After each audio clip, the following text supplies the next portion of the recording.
यहाँ आपको अपडेट करेंगे। कौमी असम्बली की कायमा कमेटी बराए दाखिला ने इस्लामाबाद पुलिस की कारकर्दगी का डेटा मांग लिया। कमेटी अरकान के सख्त सवालात पर IG इस्लामाबाद गुस्से में आ गए।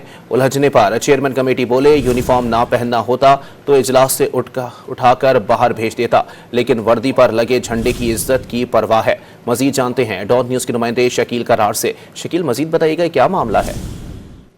जी बिल्कुल, कायमा कमेटी के इजलास में आज इस्लामाबाद से जब कारकर्दगी रिपोर्ट मांगी गई तो उन्होंने इस पर अरकान ने सवालात के बौछार कर दिए। कादर पटेल बोले, सजा दिलवाने के दादोशुमार क्या है? चेयरमैन कमेटी ने कहा कि डकैत को 2-4 माह सजा नहीं होती है, जबकि डॉक्टर तारफ अल चौधरी ने कहा कि पुलिस भर्तियों में इस्लामाबाद के रहायशियों को नजरअंदाज करने पर मुख्तलिफ सवाल उठा रहे हैं।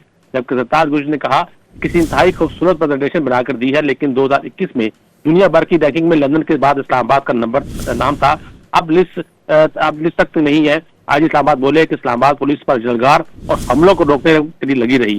चेयरमैन कमेटी ने जलगार का लफ्ज कहने से रोका तो IG गुस्से में आगे बोले, मैं सवालों को जवाब ना दूं। राजा खुर्रम ने कहा कि लड़ क्यों रहे हैं, इस वक्त थानों में डर लगता है।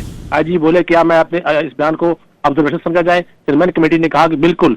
साहबजादा अमरजादा ने IG के रवैये पर अफसोस का इजहार किया और वो चेयरमैन कमेटी बोले कि IG के रवैये पर अफसोस किया जा सकता है। जी बहुत शुक्रिया शकील।